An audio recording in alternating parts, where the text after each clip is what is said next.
in and are continuing.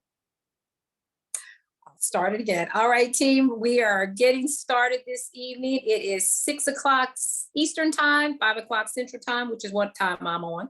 And so we have people continuing to dial in. And as they continue to dial in, we're going to have them join into the conversation. But what I'd like to do before we do any session and anything we do, we like to start out with a prayer that we're going to have a great evening. We're going to have a great session, have a lot of opportunities to get some questions answered, and then have the time to meet new people and dialogue, and then be able to come back the next month and the month after that and answer questions that you all may have later on. Okay, so with that, tonight we're going to have the person that I kind of know a little bit. She looks like me. She has my same face. Lieutenant Colonel Clydelia Pritchard Allen is going to give us our prayer for the evening. Amen. Thank you all. Hey, listen, we want to go to the Lord in prayer before we have this great session this evening. So if you will go with me, bow your heads, please. First and foremost, Father, we just thank you for allowing us to continue to be in your presence. We thank you for a safe day that we've been involved in, Father God, and we continue to ask that you keep us protected with your angels, Father God. Tonight, we ask that you bless this session and those who are involved in it and those who have joined us. We ask that you allow the guidance that we receive this evening and the mentoring be used for our future endeavors, Father God. Allow us to receive something that will touch our lives and allow us to help touch someone else's life. That's what mentoring and professional development is about. And so we thank you for this platform. We thank you for those who have joined us as panel members, Father God. Give them the words to assist us in not understanding what our walk is, Father God. And we thank you right now in your Son, Jesus Christ's name that we pray. Amen. Amen. Amen. Thank you so much. Like I say, we have the opportunity, and she said tonight, we have the opportunity to share a lot with you all, but we really want you to share a lot with us. And so we can have this opportunity to mentor each other. And for those of you that don't realize this, mentorship is not about leaders just mentoring down. We learn a lot from our soldiers and our young civilians, from our senior leaders, military and civilian. So tonight, I have the honor of introducing our panel. Now, I'm going to introduce 3 of them because I know them, but then we also have the opportunity great soldiers that are in here that stepped up, did for the call of duty. They stepped in at a moment's notice to help us out. And not only that, to be able to share their thoughts. So tonight we have Sergeant First Class Jamie Ramsdale that's going to come to you. She's waving her hand right there. We also have Sergeant Devin Pearson. And he is here to represent not only the boss, but also represent his conversations that he has as one of our strong male soldiers and leaders in our formations. Sergeant Ramsdale leads people on a daily basis as a Sergeant First Class. But not only that, we're also honored to have one of our high-speed corporals in the United States Army. And I say corporal for a reason. It's not too often you see corporals a lot anymore, because corporals are that step between. They're not quite there for the rank of an NCO yet with time in service and time in grade, but they are already there as far as leadership skills. So with that, I'm so honored to introduce you all to Corporal Kayla Ayala. Wave your hand, Kayla. There you go. And she is here from the 10th Mountain Division, Duvarty. So she's representing Duvarty, bless your hearts up there in how cold it is. I won't even talk about that tonight. But what we want to do tonight, we've got people coming in. Like I said, we've still got people that are going to sign in through the evening. We're going to keep going on with this session and be able to answer some of the questions. So what I want to do is I want to take the opportunity to have each one of them tell a little bit about themselves. I sent them some questions earlier in the week about just giving us a little background of who you are, what made you come in the Army, why do you feel the Army was the best fit for you, and then what did you expect from the Army? So those are just some of the questions, but tell us who you are, and I'll start with Sergeant Ramsdale so you can lead the way and make sure everybody behind you is not nervous. But we're going to go with Sergeant Ramsdale, Sergeant Pearson, Kayla, and then we're going to go with the rest of the team in the room. All right? All right. Take it away. Good evening. I am Sergeant First Class Ramsdale. I am from Georgia, White Cross, Georgia, coastal. I joined the Army actually when I was 16 years old, where I normally get a lot of weird looks. I was under the delayed entry program, where there was a very big push after 9/11 to come in and actually serve the country. However, I was actually obsessed with Forrest Gump and the movie G.I. Jane.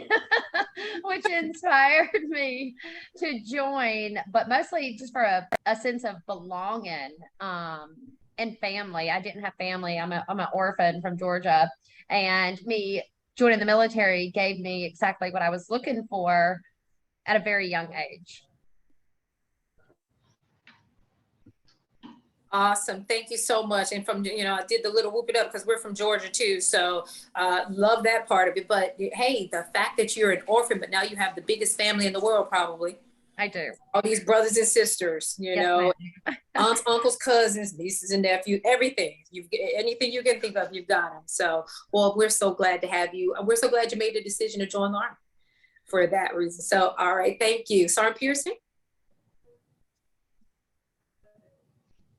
Good evening. Thank you all for having me. Good seeing y'all again. Love these discussions. They always lead to a good place. So for those that don't know, my name is Staff Sergeant Pearson. I'm with the 59th Ordnance Brigade over there on Ordnance Island at Fort Lee. I'm 33. I was born and raised in Rochester, New York. I also lived in Florida, South Florida, West Palm Beach for a little while. So I pretty much claim the whole East Coast. I lived in North Carolina, Virginia. I'm an East Coast guy. So yeah, I joined the Army for structure. I needed it. I didn't have it in any type of way.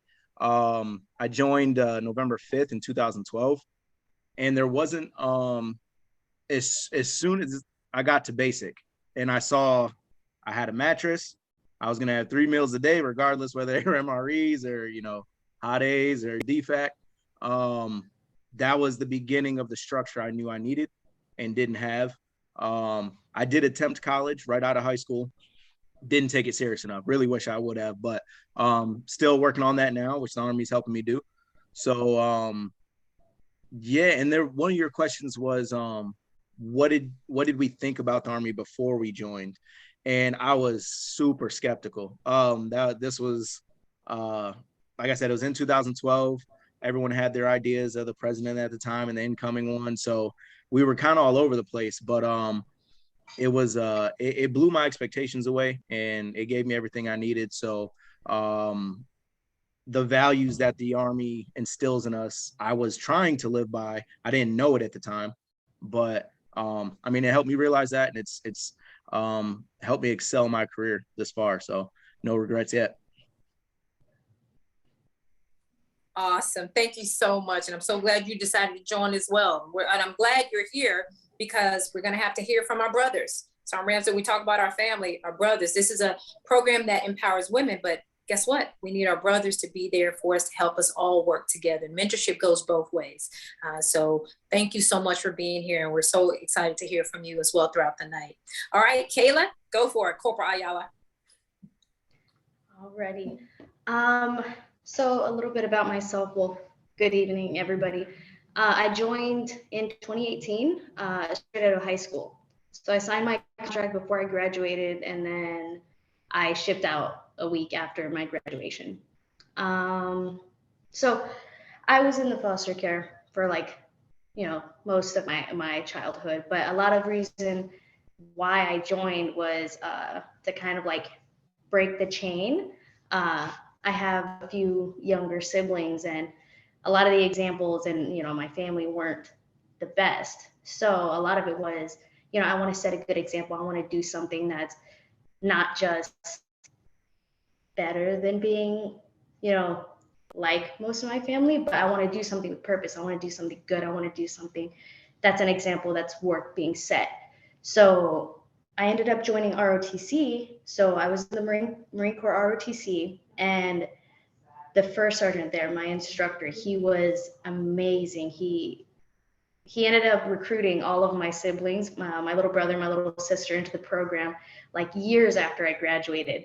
But he pulled me aside and he's like, Mija, he's like, this seems like a path that you could really do and you could excel in. He's like, whether it's Marine Corps, whether it's Air Force, whatever, he's like, I think that you could do this and I think that you could do it well. So he ended up calling the recruiters and, he got me an appointment, and, from there it just kind of took off. As far as what I expected, I I don't know, I was just really excited. I was all about it. I was like, like, let's do it. I love the PT aspect.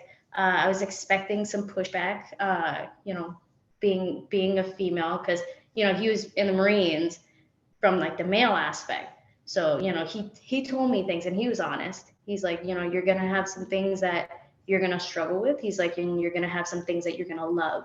He's like, but I'm going to be honest with you. So he told me all of the things. So I came in with, I guess, an honest expectation. It wasn't the recruiters, being like, oh, it's all lollipops and, rainbows and everything. But yeah, no, I was excited and I was kind of ready for it. I was ready for it. It ended up being most of what I thought it was going to be, other than thought it was going to be a little bit more structured. But that's what I'll say on that. Well, look, I'm so glad you said that. And we're going to talk about that a little bit more, because structure, and just keep that in there, because we're going to talk about that. The Army is a people organization. And so everywhere you go, and we're going to talk about leaders, you're going to meet the good leaders, you're going to meet the bad leaders, you're going to meet leaders that provide that structure, and then you're going to meet some that don't. And it's up to the juniors to tell the leaders what they're not doing, so that we can get better as leaders, but also we have to help shape those juniors to become the next leader. So thank you so much for that introduction. I'm so glad you did that, and so glad you're here. And to just hear that 2 females on this panel, one was an orphan. No, 2 were an orphan. No, we have foster families. Guess what? Now you have, we all have the biggest family in the world. So you're already our adopted sisters and brothers in that room too. So just know that we're so glad you made the decision to come here, because if not, we wouldn't have been blessed with you all's presence. All right. Thank you, Kayla. All right. So we got a nice host of people. So here's what's happened. 2 of our other individuals that were supposed to dial in tonight had to answer the call of duty and be out there on the range and make sure they were taking care of soldiers. So what happened? Their battle buddies stepped in. We had a number of people, and they're sitting in the room right now with Sergeant Ramsdale. So Sergeant Ramsdale, if you could, please allow them to introduce themselves and give us a little bit of some of the questions we talked about earlier, if you don't mind. I'll let you choose who goes. Hello, everyone. My name is Specialist Kimbrough, and I am from Fort Worth, Texas. What inspired me to join the military is I started working at 16 at McDonald's and graduated college at 2020. And so for me, I needed a change, and that was during COVID. So I graduated with a bachelor's in nutrition with a minor in public health. And I called around trying to seek a job, but no one was hiring at that time. So like I said, what inspired me to join the military was just because I needed a difference. I needed a change of pace in my life.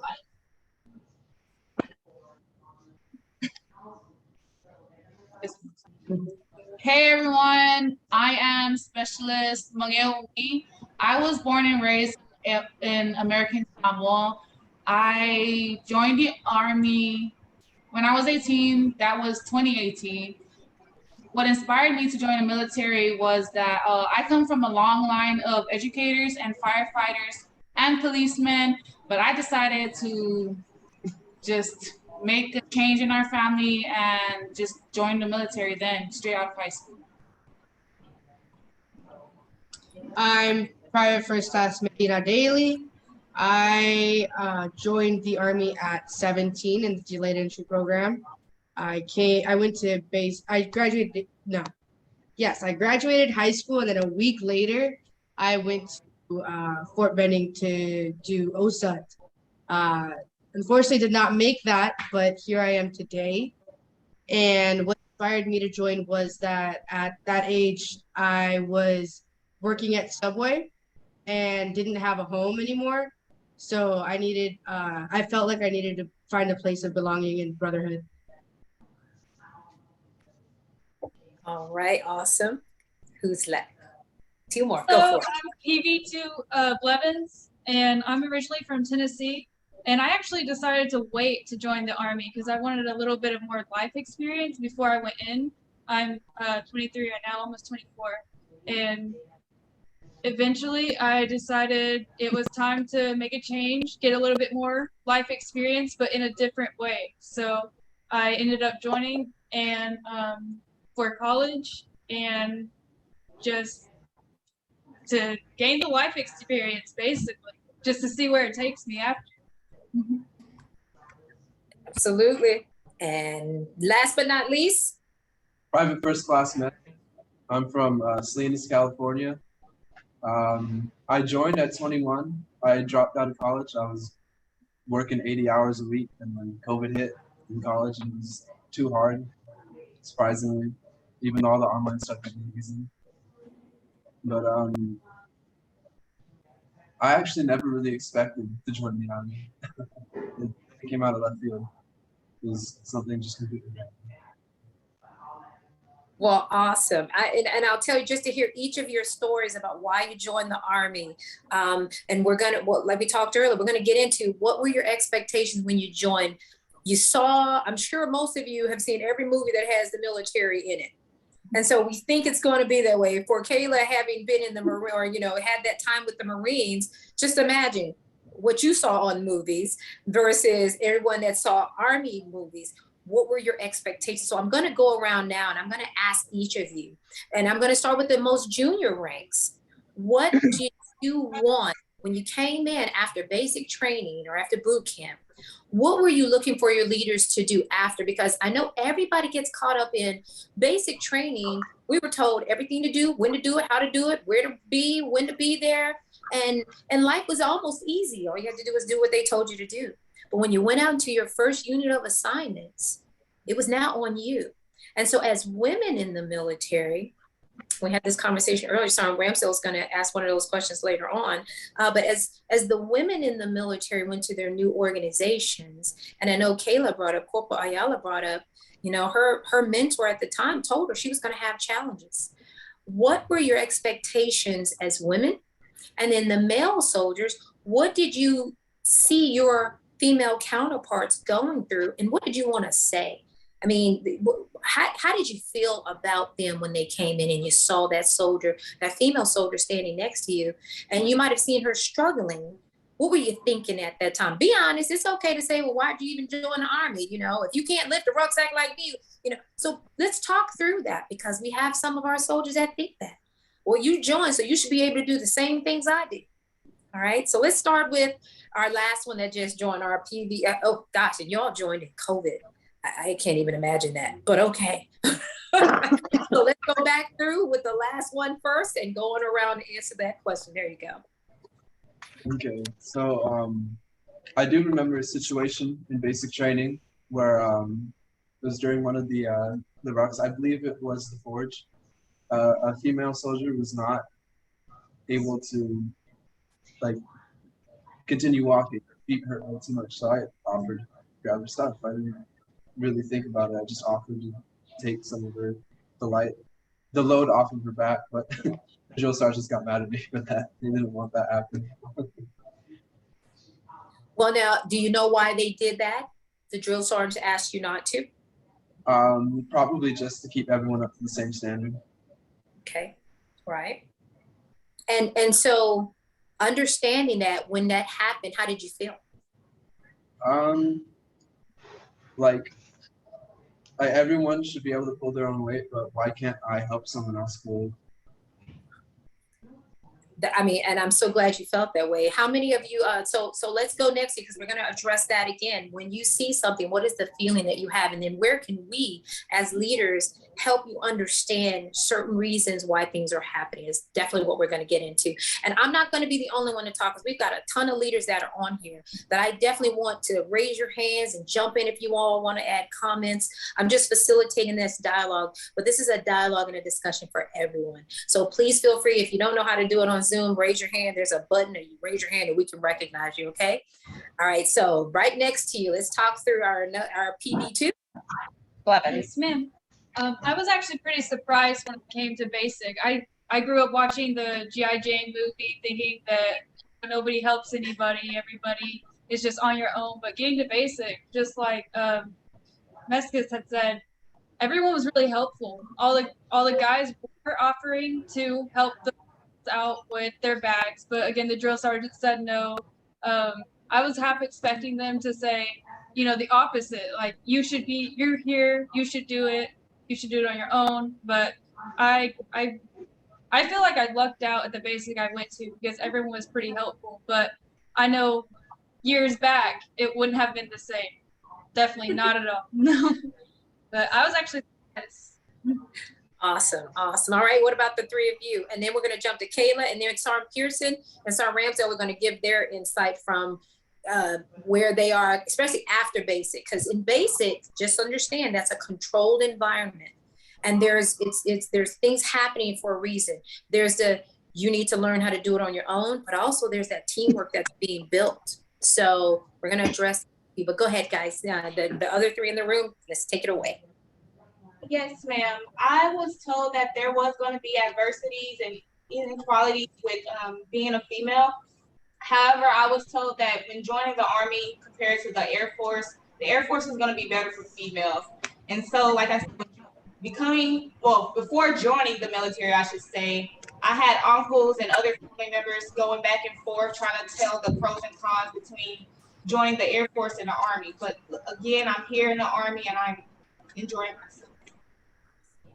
And so when you saw in your first unit of assignment, were you received well by your peers? Were they mostly male? And then you came in an environment where you had to step in and say, okay, ignore my gender, I'm going to do this? I was always a hardworking person. So again, the difference between male and female, I didn't take it where I needed a male to help me out. And so my grandfather taught me to always get my own before I let a man do it. So again, I was always that independent woman and didn't need quote unquote that man to provide for me. Gotcha. All right. Well, he was also talking about your personal life too. I'm sorry, I digress. Okay, right next to you.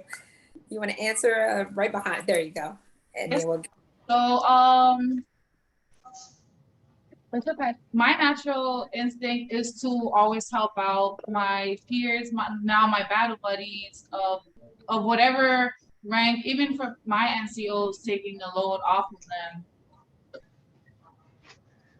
Coming into the military, I believe I was properly prepared and for anything at all what to expect from the military, because I had family members that were originally active component and reserves component. So they had told me that the way of life in American Samoa is not how things are going to be when I come into America. And the people there are going to be entirely different. So that was the different thing coming into the military. It was expecting a whole bunch of behavior, lifestyles, absolutely different way of life. Well, no, and that's a great point. I mean, coming from a whole entire different environment and coming in and being indoctrinated into one culture of the military, not let alone America, just the culture of a military, America meaning mainland America, but the culture of the military, it was a huge adjustment for everyone, because guess what? We're all melting. This is a melting pot. America's a melting pot, but the Army is even more of a melting pot. So glad you had that experience. And understanding that each one of you all that are talking about it right now, I've heard so far what made you stronger and made you able to be in an environment where you can continue to grow. All right, and the last one in that room, and then we're going to jump to, before we get to the NCOs, we're going to jump to Kayla right after, Corporal Ayala after. So I believe that coming into the military, I was expecting something different because I was coming in under a male-dominated MOS, right? I was coming in as infantry. So I came in, expecting all this, you got to do it on yourself. You got to be able to do everything that the male can and even better. And you got to prove, you have something to prove, right? Because you're a female. And when I got there, they were talking about a new Army and how things are changing and how it shouldn't be that way. And lo and behold, it was, the drill sergeants are picking on the females and, kind of trying to break the females more than the males. And there was this whole male versus female type of scenery going on, and it was just a bunch of that. And seeing that the females could prove to the males that, you know what, we can do it better than you. We can. And that was just amazing to see. Well, and I'm so glad you're bringing that up, because when we talked earlier about, and I know some of everybody online wasn't, because we talked about it before the actual meeting, but we're going to get into it. The environment is about the leadership. It's the people. So you can't assume everywhere you go, it's going to be the same. So I'm glad one or two of you in there had a great experience. Then someone else has drill sergeants that are treating people having competitions, and having been a brigade commander with drill sergeants. I'll tell you, it takes a while to get rid of the old mentality, where you have some that automatically want to be, the caregivers and want everybody to have equal opportunities. Whereas you have some of the old school drill sergeants that are like, no, I went through this, so you should go through this also. And so we're going to talk about that in a minute, especially when we ask the question. Sergeant Ramsey asked that question earlier. We're going to bring that one up, because I think everybody needs to join in that conversation. All right, Corporal Ayala. All righty. So what was I wanting or expecting from leaders after basic, right? My basic experience was really good. I had a great experience. It was really motivating, empowering.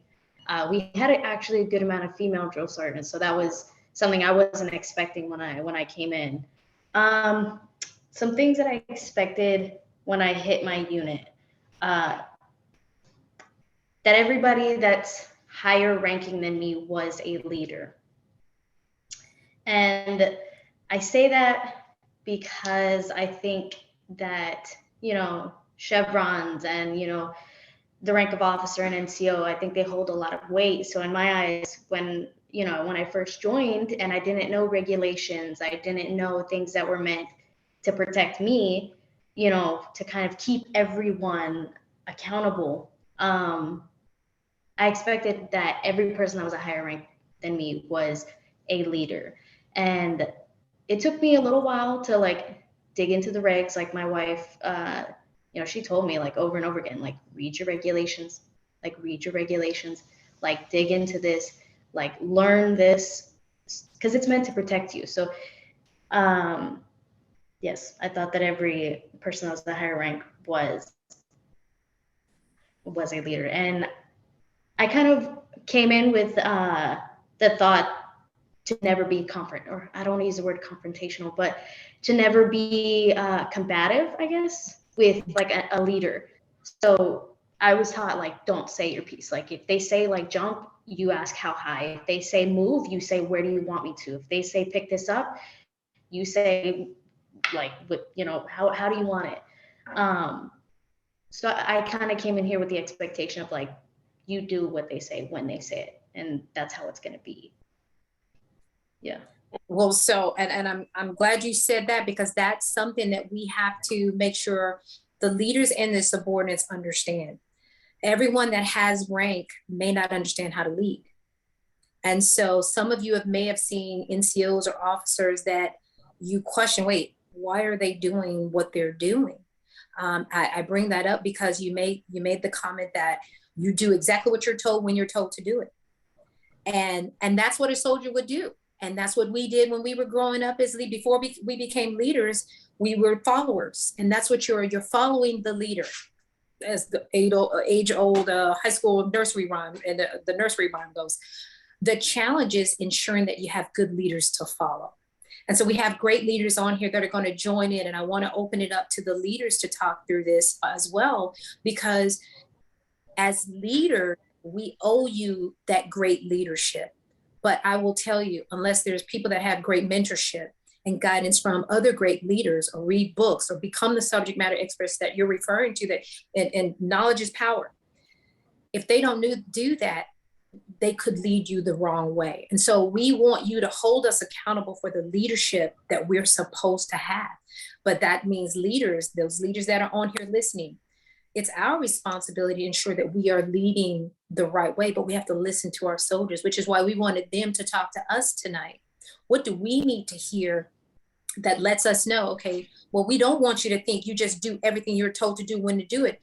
Because if you have something that you're being told to do that's unethical, immoral, or illegal, you have to be assertive enough, strong enough to say, because I know the regulation, like you're saying, you understand reading. Your wife was absolutely right. Make sure she steps in here because, I want to say hey to her again. They're a couple, just love them to death. But understanding that knowledge is power. It will protect you, because if there is an unethical leader, if there is an immoral leader, somebody that wants you to do something that is not correct, that can hurt you, harm you, ruin your career, you have to be able to go to another leader that you have confidence in and say, how do I handle this situation? What do I do? Because you're right. Just like you said, you're not supposed to be confrontational, because it could be seen as a form of disrespect. And then next thing you know, somebody's got you for disrespect. Well, we want you to reach out to that mentor, which is why we created this program, to be able to have a platform to say, you may need someone to talk to so that we can give you that guidance and assist. But separate from that, and as you already know, Kayla, I call Kayla because, I think we've gotten to be here now. Separate from that is, if you cannot resolve, or a leader in your unit is not resolving something, you have to be able to reach out to someone who is equivalent, if in rank, if not more senior. But you have your programs, you have your EO, you have your legal, you have your IG, you have all of these organizations and programs that are there to support you. But I know it's very scary sometimes to say, I'm going to go file an IG complaint. Well, we ask you to get guidance. What's that mentor? Who do you feel comfortable with to talk to say, what do you think about the situation? What do I do? It's a scary thing to go out and launch into, especially if you're unsure. And so when my sister and I, and Mari has her, Lieutenant Colonel Lee has her hand raised, and I'm going to definitely call on her in just a minute, because I know we all have experienced certain things where we had to lean on someone to say, when the hair on the back of my neck stands up, something is not right. I need to ask somebody before I just launch right into it. And not only do I want to ask what if they think the same thing, I want to ask, how do I navigate to resolve the issue? We always tell people try to resolve at the lowest level, but sometimes it might not be the lowest level you can resolve at, especially if you are the lowest level and no one's listening to you.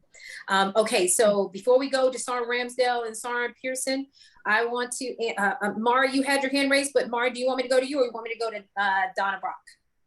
Go to Donna Brock first, ma'am. All right, Donna, go for it. You're on mute, by the way, if you're talking. Okay. Hey, hi. I'm so sorry. Like I said earlier before everybody got on, yeah, I'm cooking now. Hey, this is, look, we do everything. But just as a real quick intro, I'm Donna Brock. I am Command Sergeant Major, retired. I've been retired for, it's going on 8 years in January. And I tell you, some of the things that I heard from you all, what really concerns me is that you're even saying it. And I can't believe this stuff, it's just, gosh, it's mind blowing to me, because in my mind, I'm thinking that leaders are doing the right thing, now with all the stuff when it comes to toxicity, toxic leadership and whatnot. In my mind, I'm thinking, gosh, haven't we learned our lesson yet? But let me tell you something. Colonel Brown, Pritchard Brown is telling you the right thing. You have to establish relationships and don't be afraid, because there's leaders like myself that when I was out there in the field, I asked soldiers, I would go out and say, hey, what is it, tell me what's going on. And very few soldiers would actually tell me the truth, because they were so afraid of their leaders. They were so afraid of pushback or of repercussions. And it's really hard for leaders that want to do the right thing to really do the right thing when you don't come and speak up.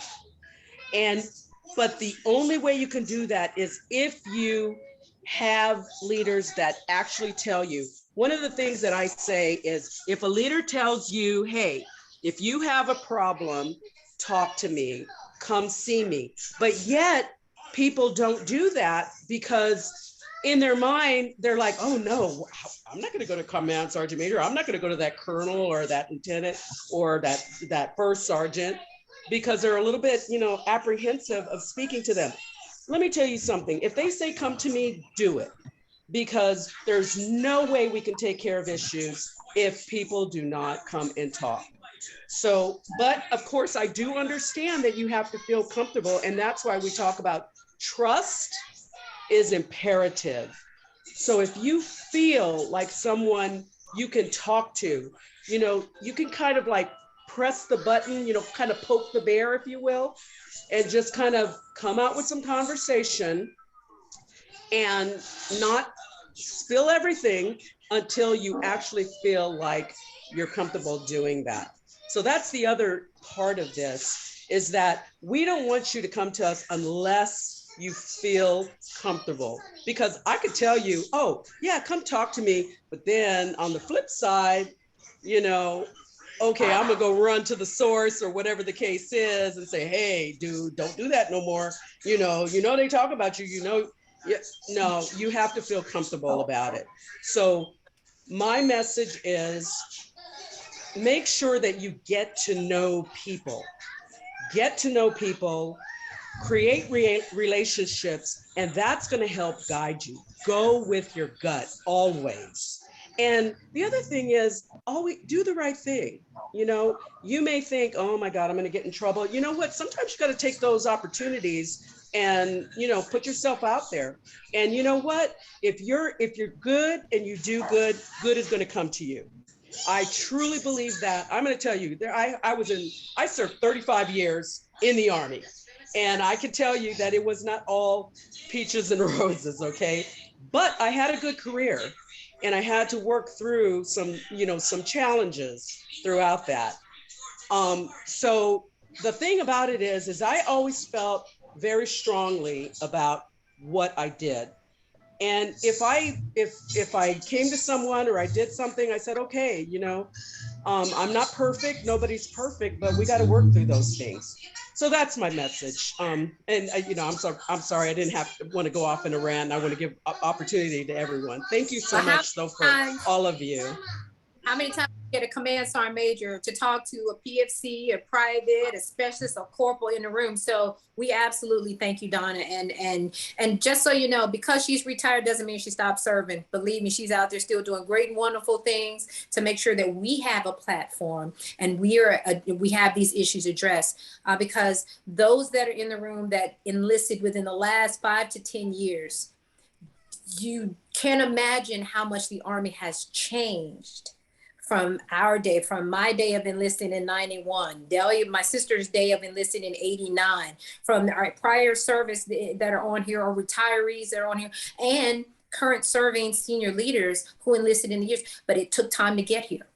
And by being able to address it and continue, the way we continue to improve is by hearing from you all and seeing what else we need to improve on. So thank you all so much for that part. I'm going to let Sergeant Pearson, what are your thoughts from what you've heard, and what do you recommend and advise?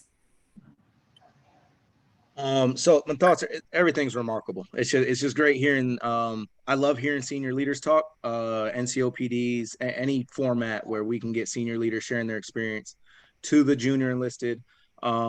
It's magnificent things happen. So my experience has been in a motor pool. I'm a 91 Bravo, so I turn wrenches, and it is, there's a huge stigma as far as you need to have thick skin in the motor pool. We're normally away from the company and we don't get eyes on us. So, the jokes and all that, they're out of bounds a lot of times. So when we have my first experience in working with female mechanics was outrageous. I didn't believe some of the stuff I was hearing, and I was a little I joined when I was 23. So I had a little bit of life experience. I was a bit more mature. So when I would get to the motor pool, and I know I have 2 older sisters, my mom, single mom, I treat women with the utmost respect. So when I heard some of the things, I was put off. So I learned pretty early on how to how to treat, like we're all equal in the motor pool. You can do this job. I can help you. You can help me. And then as I grew up or got promoted, I became that motor sergeant. And I can tell you the reason when I worked at the Signaliers at Fort Bragg, the reason our motor pool was outstanding, probably 60% of the reason, was the female clerks, Sergeant Martin and now Staff Sergeant Martin and Staff Sergeant Singleton. They crushed it, and they crushed it because they were great leaders. And what we were speaking about prior to the meeting starting, they almost walked on eggshells when they had to address the other NCOs, the male NCOs, as far as on the service team or on the parts received not installed. And those NCOs would come to me as the motor sergeant, like, oh, so-and-so came to me with attitude. And what'd they say? And I was like, well, I've heard your battle buddy, Sergeant so-and-so, another male, say a lot worse to you. And you never came to me talking about, that he had an attitude. So I've been fortunate enough. Most of the female NCOs I've got to work with have been outstanding. And it's because a lot of what the junior enlisted and what you've said and what the retired sergeant major said, females get in the regulations. They, like she said, they're there to protect you. And the better you're equipped to dish out the info, if it's in black and white, you're not wrong. So I've had the privilege of working with outstanding ones. I understand, not everyone gets that privilege. There's some bad eggs or, some rotten apples, however you want to put it. But for the most part, I've had the privilege of working with some outstanding female NCOs and soldiers. And when we get to later on, when we start talking about our, the leaders that, influenced us or are the good leaders, the great leaders. One of them was a Sergeant First Class Dillard that I'll be talking about. So. Awesome. No, and I appreciate you saying that. And you made a great point, because there's bad apples in everybody. We don't start this program as a female mentoring program assuming that it's always women that are in trouble. I mean, that are being treated negatively. It's always us that are, that are being the victims. No, we have to police ourselves, just like we require the men to police yourselves. And then not only that, we police each other. So I'm so glad you said that, because you're absolutely right. The comments of the jokes, we've heard very inappropriate and disrespectful terms or statements, but then they blow it off as, oh, I was just joking. Well, it's not funny. But if you don't call someone on that, you now embolden them to do it more often. And so when we call them out, but now Sergeant Ramsdale is going to talk in a minute. She's going to go to the question that we talked about, so we can really get into that one. I can't wait to get to that one. So, all right. Thank you, Sergeant Pearson. Sergeant Ramsdale. Thank you, ma'am. So to bring it back around, my expectation joining the Army versus what is reality. The panel of reality, right? As coming in, I was petrified. I was scared to death. I was always constantly competing with my male counterparts, ultimately with really everybody. And it is 2022. And even on this panel, as we said, we speak of equality and we speak of regulations and we speak of all these great things that are supposed to be happening in the military. Mm-hmm. Am I the only one that knows that that's not actually happening? It's not. That's why we're talking about it now. It's alive and it's well. There is actually still, even today, almost 19 years in, there is not a day that has went by that I do not feel that I am not competing with my male counterparts. And I understand speaking up for ourselves. I understand having a voice and having a backbone. However, if we speak up for ourselves, we speak loudly, or we're even directing a formation, a squad, our soldiers to do anything as a female, we are seen as emotional. Where my male counterparts, if they address their soldiers, their squads, anyone, they are seen as strong men. Oh, he's a great leader. Well, what's the difference? Because looking back now, 19 years, nothing much has changed. We say it has, but it's actually not. We implement these when there's rank around and when people are looking, but what's really happening behind closed doors? Why can't I address my squad and my personnel the same way a male can? And then even more so, if a male sees another male saying, oh, well, she's just emotional, it must be that time of month. How are men supposed to address men on that? Like, my expectation and my reality has not changed much throughout the years. And throughout the years, with all the programs that are implemented, I would have expected a lot of change. But that change is only happening when rank is around. And I'm so good. And that, so for those of you wondering why I wanted to get back to her and ask that question, we talked about it right before. And so she says 19 years. My sister and I've been in 31 years, Delia, what, 32. Enlisted PFC all the way to colonel. I'm a colonel. God will just praise him. Amen. Because we only came in to finish college, just so you all will know. We literally did not have any goals to serve our country. We didn't have any. We were, our single mom was, you're going to finish college. We had 3 years already. So you're going to finish college. I don't care what you do. So we only had the plan to go in and grin and bear it for as long as we could so that we can hurry up and get out, get that money from Uncle Sam, and we were done. We were like, I don't know, keep your heads down. We know the Army's going to be hard. They're not going to want us in the military. We're going to get harassed. And we weren't far from the truth. But the challenge that we started loving, and I'll let my sister talk, and I'm gonna let Mario, I'll let anybody on here that wants to address this talk, because this is something that we've all been through and will continue to go through. And here's why. Every leader is a new leader. So the people we influenced and changed by, I can't tell you how many times, well, you know, she's emotional. I'm like, and for those of you that are of a certain age that will remember this, you know, the RCA dog, where your head would turn to like, well, why am I emotional? Why am I not just seen as a strong leader like my male counterpart? If you don't call them on it, they'll be more emboldened to do it again and say it again, just like the jokes. When you hear something that is a sexist comment, because that is a sexist comment to say it must be your time of the month. Not only is it inappropriate, first of all, but it's a sexist comment, because do you say that to a man? It must be your time of the month. Well, okay, they don't have them. But so what do you say to a man? Well, why are you even saying it to me? Why would you say it to a woman?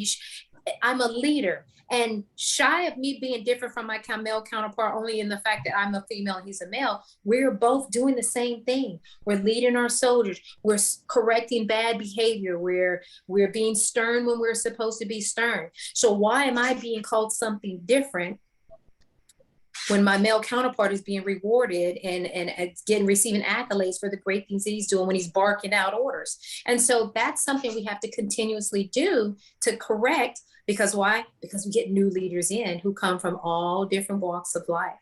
Having been a brigade commander of an AIT brigade, when I tell you in the AIT brigade, I had all these people coming in with all these different thoughts of women being in the military, men being in the military, why women should be automatically put in the orderly room if they need somebody in the orderly room versus a man.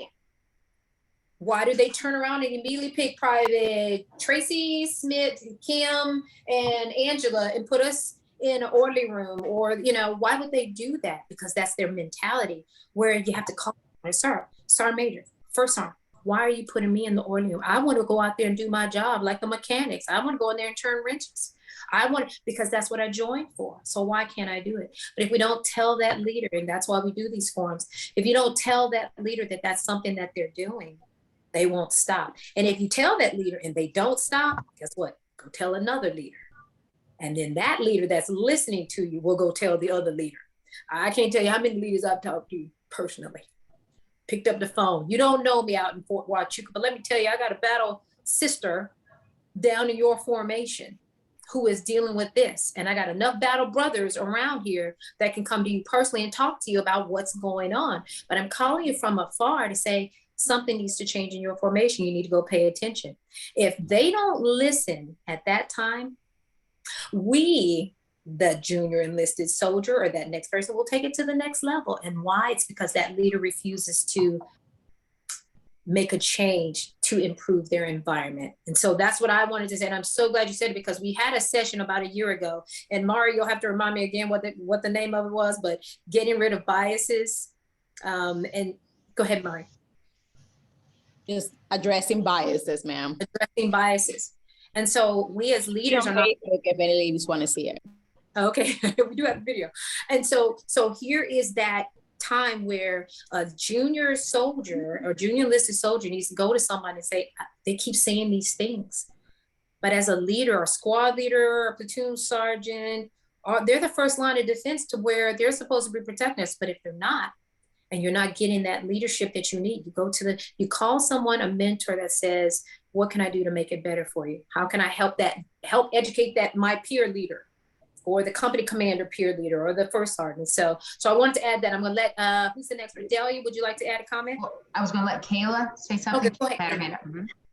Yeah, I'm sorry. I was trying to figure out how to do the hand raise on the computer. I couldn't do it on the computer, so I just did it here. Good to you. No, honestly, I think that's a big thing. I think that women, being integrated in the Army and everything, I think women have conformed to the Army more than the Army has conformed to having women. And I say that because, like you said, we have all these programs, we have all these, changes and everything, but how many women are actually willing to say, that's not right? Or when somebody makes an inappropriate comment, snap and be like, you shouldn't be talking like that. Or, they're vocal about it. 9 times out of 10, nobody says anything. There was one time I was sitting on staff duty, and it was myself who was a runner. There was a female NCO and there was a female officer.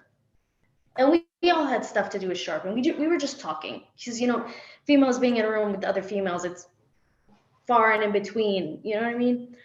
But we looked at each other and we were like, did you say something? No.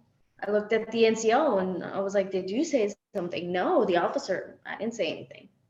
And it was one of those things, I genuinely think that women conform to the way and the lifestyle that the Army brings to you. If you go to an infantry unit, I ran into a couple females into a bathroom, and they were like, somebody says they have a video, a personal thing, but, they were privates, 18 years old. These 2 girls are just freaking out in the bathroom because they're in an infantry unit and they don't want to say anything. They don't want to be that female. They don't want to be that person that, stirs the water or rocks the boat. And, I think that the culture is a big thing.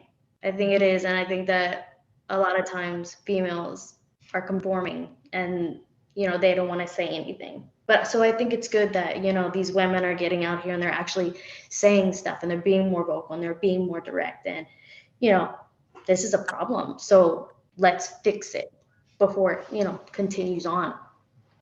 Well, no, and I'm so glad you said that. And you're absolutely right. And that's the challenge, because the Army culture is so climate and culture are 2 different things.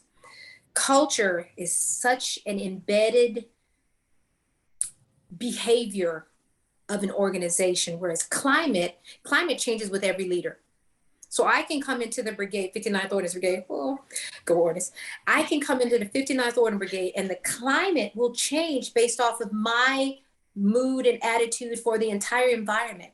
But if a toxic leader or somebody comes behind me, which there's not a toxic leader in 59th Ordnance Brigade because the person that came behind me is awesome. Okay, just throw that out there, just so you don't think I'm talking about him. But if a person comes behind me and changes that entire climate by changing how you talk to people and how you engage and doesn't speak and doesn't go out and check on soldiers, the climate has changed. The culture is an embedded behavior that we have to change over time. And when I say change over time, it's almost like you have to get, please forgive me for saying it this way, you got to get the dinosaurs out and stop having them corrupt the younger generation. And I say corrupt the younger generation in the sense of some people say what they hear. And if it's okay with some groups of people, guess what happens around them? They conform, just like you say, women conform to the army. Well, the guys are conforming too. Now, they would have come from a home that they would have never done certain things or said certain things around their moms, sisters, daughters, wives, girlfriends. But now that they're in an environment where no one is stopping this bad behavior or bad language or bad comments or negative behavior, then they either fall in line or they become a Sergeant Pearson where they stop it. You know what I mean? But how strong are they to do that? Because everybody hates being alienated, right? Everybody wants to be liked. Well, let me tell you about Colonel Pritchard Brown. When she was PFC Pritchard Brown, I was that one. I call him out. I was like, what did you just say? Now, go back to what Sergeant Ramsdale said about over there. You're being emotional. No, I'm about to, I've been reformed since then. I've gotten better. But there were times where you have to actually be okay with challenging people. Now, would I say everybody in the room with Sergeant Ramsdale could do that? Probably not. I was raised with a mom that was who was a single mom. My sister and I had a single mom who was doing this all by herself. So what better person to show us, you better stand on your own 2 feet and make it happen. Anybody that challenges you or threatens your babies, you better be ready to go for the throat. And literally too. So you have to understand that not only do we have to provide you that safe environment to feel that we're not conforming, but remember, there's that fear that you're the only one. How many of you all have sat in a room but like, okay, I don't have any friends yet? That's just like high school. When you go on the first day of school and you're in a new school, you don't know anybody in it, you're like, oh my God. And you are so happy when one person just speaks to you. It's the same in every military environment. How many people have the opportunity to come up and speak to someone without the fear of being ridiculed, judged, or anything of that nature? So those 2 young girls that were in that room in an infantry organization, they didn't have a leader that was stopping that behavior. But that's where we're still trying to change that culture, the culture of the infantry world. You still got people, even your generation, that don't want women in the infantry because that's not what they grew up seeing. That's not what they expected. And how could we do any better than them? And so those are the things that you have to understand, that this is where that leadership has to come in. I'm so happy you've got leadership on here tonight and they're listening. Kayla, you have leadership on here tonight. Team, you guys have leadership on here that they're listening. And it's their responsibility and our responsibility together to help make those changes. I wish everywhere I go and I hear something, I can go out and save everybody, but I got a job and I got a boss, so I can't do it. So we need all the other leaders to do it. So I see all these hands raised. I'm gonna let Delia, I know you had something a second ago. Then we're gonna let Mari and then Sergeant Pearson. I'll let Mari go because she had her hand. I'll let Mari go because she had her hand up first. Go ahead, Mari. Hey, so first of all, it's very sad when a soldier has to say that a regulation is there to protect them. And why do I say that? Because the regulation is meant more for leaders to understand their left and right limit, and then add the human in between and the common sense to make decisions. And that's clear. And whenever a regulation is decided is kind of wrong, then we're supposed to go back and kind of revise that. But that's what's supposed to happen. So it saddens me to no end. But you know what? I believe you, because it doesn't, just because we're in this rank and you think we will be oblivious to what happened, we saw it coming along. As an E4, I saw it. As an E3, I saw it. And then I thought that when I put the lieutenant rank, somehow that was gonna change. Those NCOs that felt they could make comments, or the lower enlisted that felt like could make comments, or the offhanded jokes, I thought it would change because now I had a butter bar in my chest. All of a sudden you think they're gonna stop that, and that's the reality. But no, then it doesn't change. It doesn't change because then they use sexual innuendos to remind you that you're still a woman. So let me bring you down a notch, right? Let me bring you down a notch. We heard that before. So I would say it's sad. I would tell you, and I will speak to the comment that was made about the regulations, how things are changing and how policies are changing. Listen, the Army is a structure. In order to make organizational change, you have to push from the top, push from the bottom, and in everything in between. What that means is that you have personal leaders, you have organizational leaders. Guess what? Every one of you is a personal leader. What that is you may not have the rank in your chest, but you're certainly a leader. So leaders are supposed to stand up for the soldiers, right? And Colonel PV, you know, she's one of my heroes. And why is that? Because even at our ranks, we need somebody to look out for us. And we are here, to be honest. And yes, we face backlash and everything in between, but we are here because of you guys. Because we want to make sure, not because, to be honest, not because I could tell you I love you so much because I know you, I don't know you. But what I will tell you is this: I love the Army. I love the Army. It is my family. And if you are of value to the team, if you're going to bring something good to the team, if you're an asset to the team, heck, I want to give you every opportunity to make it to the rank where you could affect and make things better. Because when you get to the rank, then you realize that, you know what, maybe that E4 was the one that had the right idea. And when we're facing an adversary or an enemy, like the one we're facing, we cannot afford to ignore ideas because of who brings them to the table. If you have an idea, bring it to the table. Bring it to the table and let's hear it. Why? Because it matters. So it's very sad to hear that people are left out of the loop and that we missed out on great talent because somehow we don't let it rise. That is not the right answer. Thanks, Mari. And look, and just to help to expound on what she's saying about policies and regulations, we have to know them because when somebody's ignoring them, we have to call them out. The leaders are supposed to know what's right and what's wrong. And if they are not following what's right and what's wrong, that's where, Kayla, when we talked and the rest of you, that's where you have that regulation that says, well, sir, Sergeant Major, First Sergeant, Platoon Sergeant, isn't this what we should be following? And then when you call them on it, what can they do other than acknowledge you are absolutely right? And if they're still not going to follow that policy and that regulation, guess what you do? You go to a leader that you have that faith and confidence in. And again, the reason we established this forum and this platform is not only to learn, but to make those connections. I keep calling Kayla by her first name because Kayla and I are family now. Mari, we're all family. And as you all know, you just said earlier when you introduced yourselves, you're a family. You wanted the Army to be a family. I too love the Army. Been in it 31 years. I must kind of like it. And so we are understanding that it's not about what we know. I'm a colonel, absolutely. Thank you, Jesus. But I don't know everything because things change. Policies change. We need to know what changes. I can't tell you how many times at my age, I look at what my son is going through at 22 and I'm like, that's just so odd. We didn't do that back in our day. Well, who knew I would ever say the words back in my day? When my mom used to say that. So the generations change and we as leaders have to continue to stay updated on what our formations and our civilian communities want to see and want to hear. Okay, so I'm gonna shut up. Delia, you had your hand up next. Just real quickly, just to get a little more specific, because this does need to be addressed. And the great thing is that we've got some leaders on here. Here's what, and I just had this conversation with Lieutenant General Vereen the other day.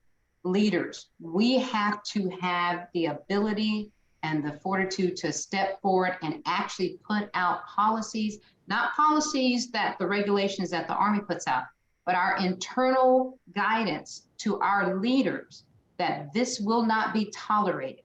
What you're putting, our requirement and our responsibility is to be able to allow junior soldiers to feel that the leadership hears them. And so we've been talking about this evening, but to the point where we've put out, and when I was in battalion command, that was one of the very things when I walked into command, that was one of the very things that I was hearing from my junior soldiers. Well, man, someone, it was brought to our leaders' attention, but nothing happened. And so as leaders, what we first have to do is put things out to the formation as a whole and say, this will not be tolerated. And then actually making examples of people. Then opening the door. I know all of y'all have heard of the open door policy. And not many people use the open door policy. But here's one of the things that, and I'm saying this because we actually have something going on in our front office. So believe me, it's not just at the junior ranks, but it's at the senior level as well, where we are encouraging leaders to go to use the open door policy. General Vereen himself is saying, hey, come talk to me. But it's one thing to go talk to a leader, but leaders, it's another thing to act on it. Because just in this forum alone, we're hearing young soldiers saying, hey, this is what my concern is, or I don't feel comfortable, or I don't think I should say anything because of the fear that reprisal will happen. And so we as leaders have to take a stand and say, this is what I will and will not tolerate in my formations. If I do find out it's happening, then this will occur, this will happen. These are the repercussions for it. And then reinforce to our junior soldiers, come to me, sit down. Even if you have to put something in anonymous, I mean, we've gotten to that level. Put something in anonymous to at least start the dialogue. And then leaders, we have to follow back up with it. And that's the one thing I think where that concern or the trust is not being built as well as it should be. And so, Kayla, definitely one of those that have, that's a concern across the formation. And as Lieutenant Colonel Lee mentioned, it's concerning that we still have that. But just like we mentioned, it's a culture that we have to start somewhere in changing. And sometimes it's not an easy change. It's one where you're going to have to change it in the sense of holding people accountable. And that's holding your leaders accountable. So no, I'm glad that we're having this conversation. But as junior soldiers, you have a voice. You definitely need to use that voice, even if it's not for you and you see something happening in the formation. The open door policy, being able to send something anonymous to at least start the dialogue. But I think one of the guests mentioned, you know, being able to stand up and say, hey, I've got to say something, because if I don't say something, it will continue and it will affect someone else coming behind me. And so, no, that's definitely, but I do charge the leaders that are on here. We've got to make it even more of a mission to put out to our formations that soldiers, we are hearing you, we're hearing what your concerns are, and we want to address them. And in addressing them, we want to hold people accountable. I want to hold my leaders accountable. If they're treating you wrong, if they're doing something, or if they're presenting an atmosphere that's toxic to you, but that it will never get up to me, I need to know about it. And that's one of the things that is our responsibility as leaders. So just wanted to share that with you, and definitely need to be able to continue pushing that forward for our junior soldiers to feel comfortable coming forward. Awesome. Thank you. All right, Sergeant Pearson. And then we're going to introduce, just so you know, we had I saw him come in. Oh, yeah, we're going to introduce you in a minute. I miss you. Okay. All right. Go ahead, Sergeant Pearson. I'm going to have a moment. Yes, no, Colonel PB, you said something about, you know, the leaders who step up and say something being alienated. And that stuck with me during this time, just because, like I mentioned earlier, being in a motor pool. So I recently began my 10th year in the Army, and just like y'all, I love it. But since within those 10 years, Sharp, EO, not in my squad, it's all been, you know, at the forefront of what we want to change in the Army, you know, the most. And in the motor pool, as I explained, we, you know, there was we were already away from the company. So when I became motor sergeant, one of the things my supervisor told me was, and again, Colonel, you mentioned climate and culture. He told us, he said, that's your climate down there. You set the standard, you set the environment, you set everything down there with you, your NCOs, and your soldiers. So between what the Army was saying, hey, we need to change this in our ranks, and then my leader empowering me to, you know, hey, take charge. Those are your people. Whatever you need the standard to be, voice it to us. We have your back. That was huge in setting the tone, so to speak, for my motor pool. So when I got the NCOs together, we meet every morning and every day before we left. But that was one of the first things I told them, like, that's the standard. We're not going to have it. We already have a reputation as being a motor pool for, you know, how we're perceived to treat, how females are treated within our ranks. So that's not gonna be in my platoon. We're gonna change that stereotype. but it all started with having the support from not just my leaders, but male leaders. There was, all the way up to the battalion commander, down. They were in the motor pool constantly, in leadership presence, talking to the NCOs, male and female, talking to the junior enlisted. It was huge because that presence alone really goes a long way. Like it may not seem that much, but that private, that specialist, they're gonna, oh yeah, they asked me how I was doing, what's going on, and it'll only take, it may only take one for them to be like, okay, I feel comfortable to voice it. So I have seen some change just within the 10 years I've been in. So it is out there. And I hope it spreads, everywhere. If there's other NCOs that can understand, hey, you set the tone, especially if you're in that leadership position. It doesn't always have to start with the sergeant first class and above. It can start with that platoon sergeant, that motor sergeant, and even more so the squad leader. Squad leader can definitely set the tone for your squad. You have more, you're closer to those soldiers. So your word will mean probably a lot more than the higher rank. So just don't be afraid to set that standard and change that climate yourself. No, and I'm so glad you brought that up, because here again, if you don't have that support, it gets hard to keep carrying that torch by yourself. As we all know, Jesus carried the cross. It's hard to carry that cross by yourself. And the next thing you know, the soldiers that are looking at you are like, well, he's on an island all by himself, or she's on an island all by herself. I don't want to be on that island. So they end up continuing to grin and bear it. And we don't want them to have to put up with it. So I appreciate all that you do, because you're right. You set the tone for wherever you are. And for the soldiers, you all we want you to be more vocal. Now, I will tell everybody, it's all in it's not what you say, it's how you say it. You can say something like, that is the dumbest. No, maybe you don't agree. Or, well, that's a way. People used to love when I said, well, that's a way. I'm not gonna say that's a dumb way, but that's a way. So now I'm not hurting people's feelings, but I'm listening. I'm offering another opportunity. And so that's where we rely on you all to come up and say, we don't want you to come and say, well, the leadership is jacked up, sir. No, we may want to say, well, sir, I'm glad you asked, or well, ma'am, I'm glad you asked. There are some things that we believe we can improve on. So that's a mentorship moment of, we'll listen.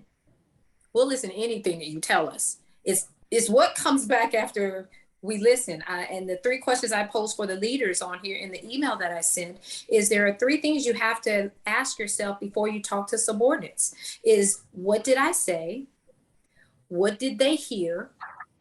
And what did I mean?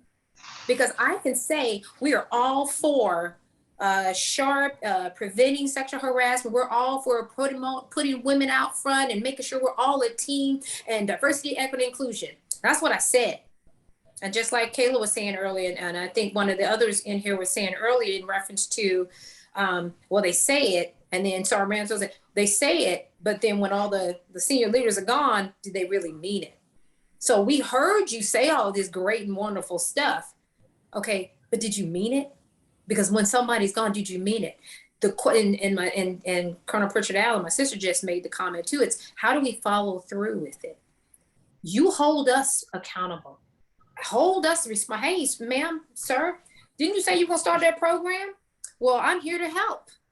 Now, guess what? Now they have to start a program, because you're holding them to it. And not only are you holding them to it, you're going to be paying attention.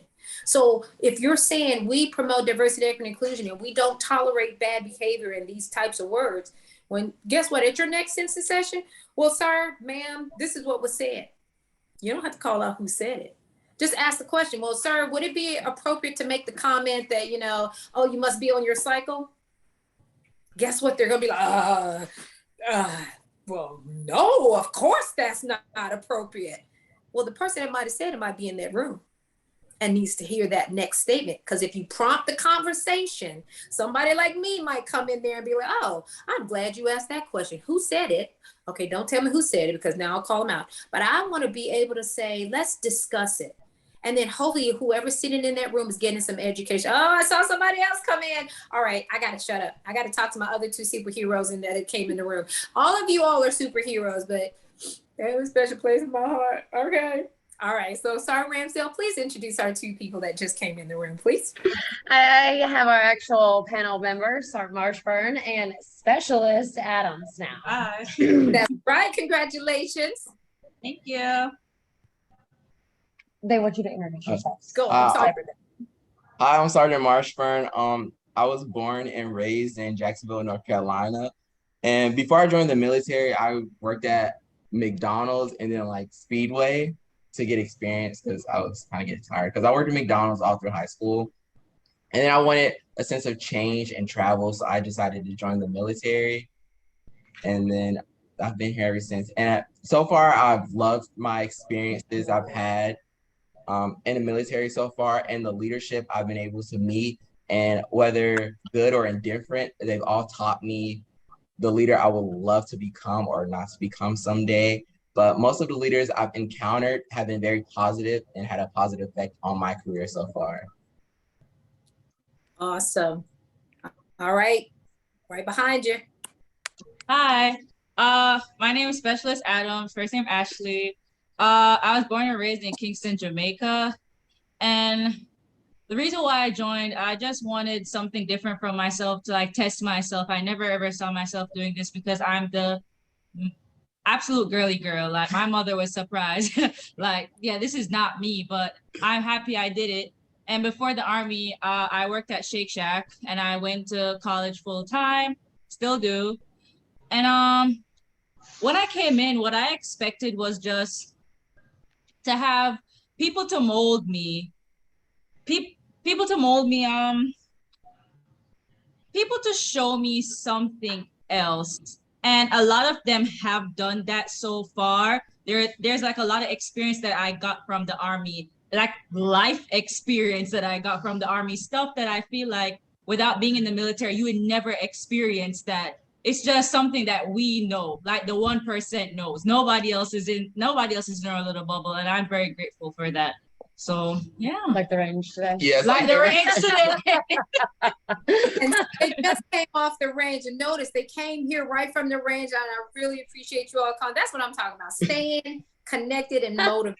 So, leaders, all of you in there, just leaders making it happen. So thank you so much. And I'm so glad we're going to have some more conversation with you, but I would like to bring in something, and I just texted her back, but so ma'am, you know, I'm about to call on you. One of my sheroes, Major General retired Jan Edmonds, brought up a great point, and I would love for her to share it with you because this is what it's about, passing on that great knowledge and mentorship and thoughts for you all to grow from, because it helped me grow. She's one of the ones that got me to where I am just by being who she was. And so I would love for General Edmonds, ma'am, would you mind jumping in and telling everyone what you just shared with me? Well, I actually texted it to or chatted it to everybody, but I think it's important to remember that even more important than what you say, it's what you do.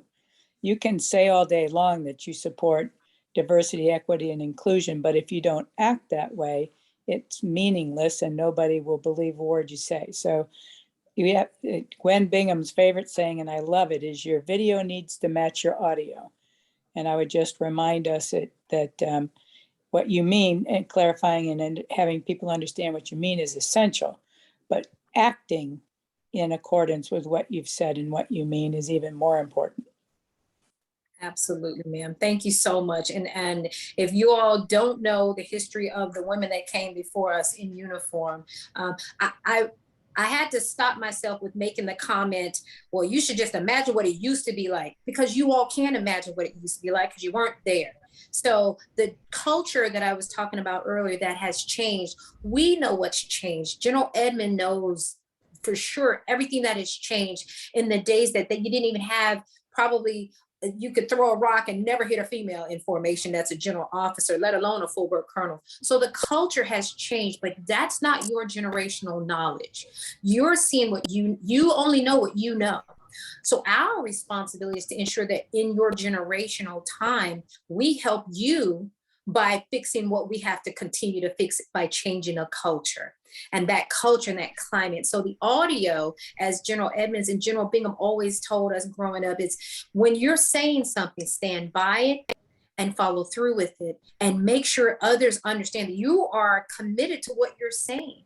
You're committed to doing the right thing, because it doesn't mean anything if I'm telling you, hey, I'll stand by you, and then I'm not there for you. It doesn't mean anything if I say I'm supporting diversity, equity, and inclusion, and then I don't support a program that supports diversity, equity, and inclusion, or supporting you in your effort.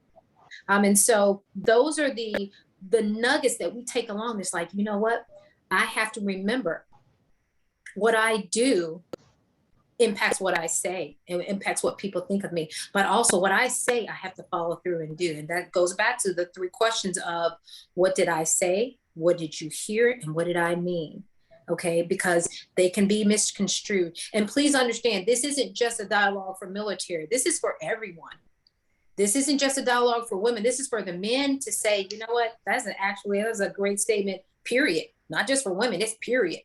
That is a leader's comment to her subordinates and across genders to say, how are we going to make the next generation or our current generation or even our seniors improve on leadership? And so with that, I want to go to the next question for you all that I brought up.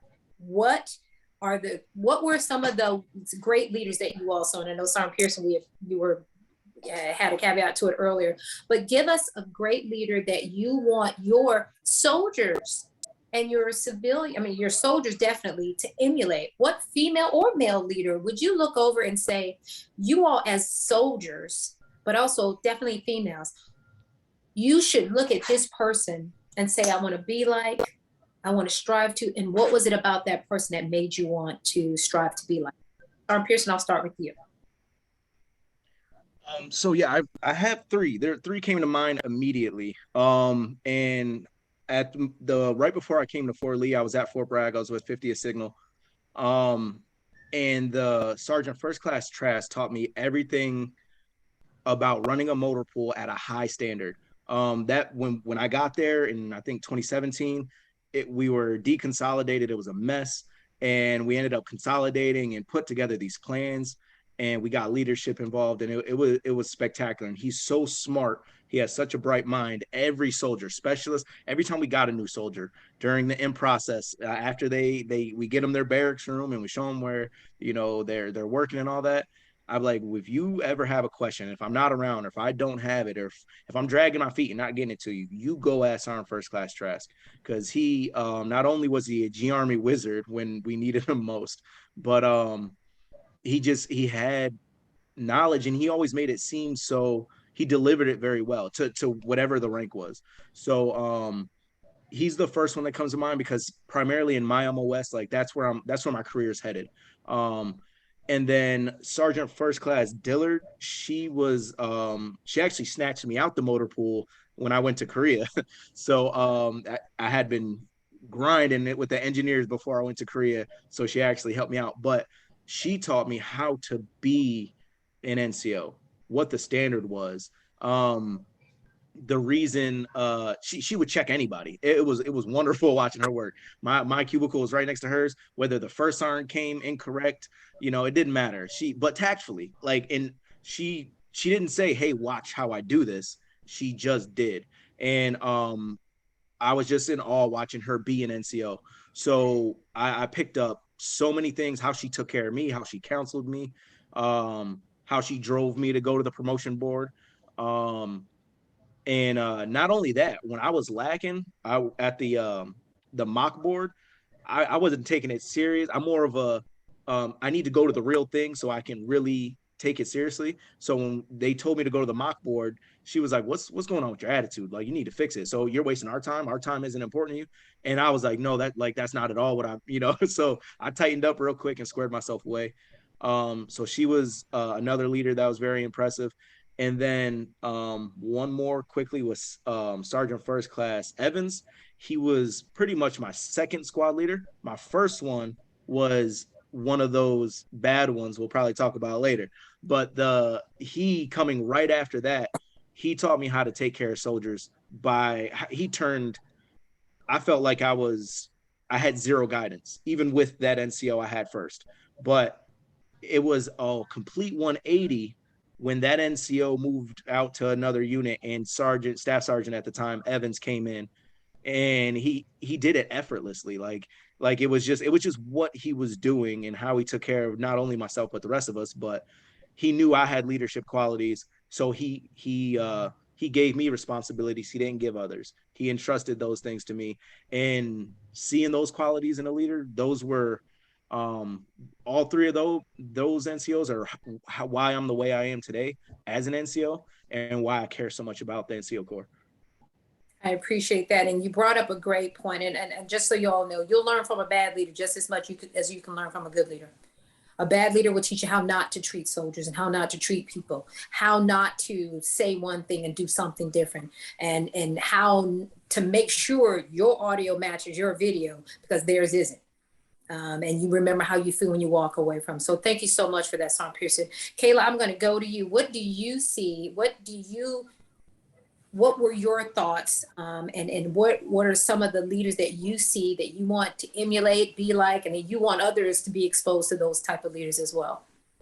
And oh, by the way, before you answer, just doing a time hack. This is such a great conversation. It normally goes until 1930 Eastern time, but we're more than happy to stay on longer. For those of you that would love to stay on with us, if you have to do anything, please feel free to sign off, but we are going to continue with this if you all are open to staying with us as well. Plus we had our 2 rock stars join us, so we want to hear more from them as well. But all right, so I just wanted to do that caveat in there. Please feel free to step off if you at 1930 or 1830 Central Time. You have to, but we're going to continue to go because I think the dialogue is great. And what opportunities do we get to have such great junior enlisted soldiers come and talk to us? All right, Kayla, now your turn. Go ahead.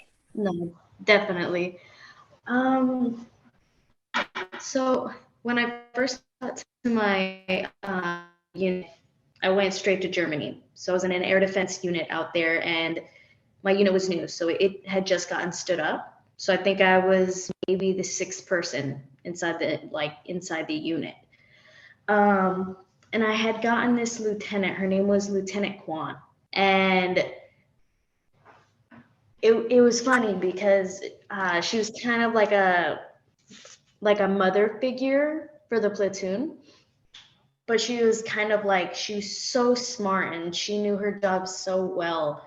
And, you know, like, Sergeant Pearson said, she definitely checked you when you needed to be checked, but you could feel, you know, that she cared. She was checking you because, you know, she's like, I don't want you to be messed up in front of other people. Like if you're messed up in our house, in our home, like, then it's fine. But I want to make sure that you're good before you go out. You know what I mean?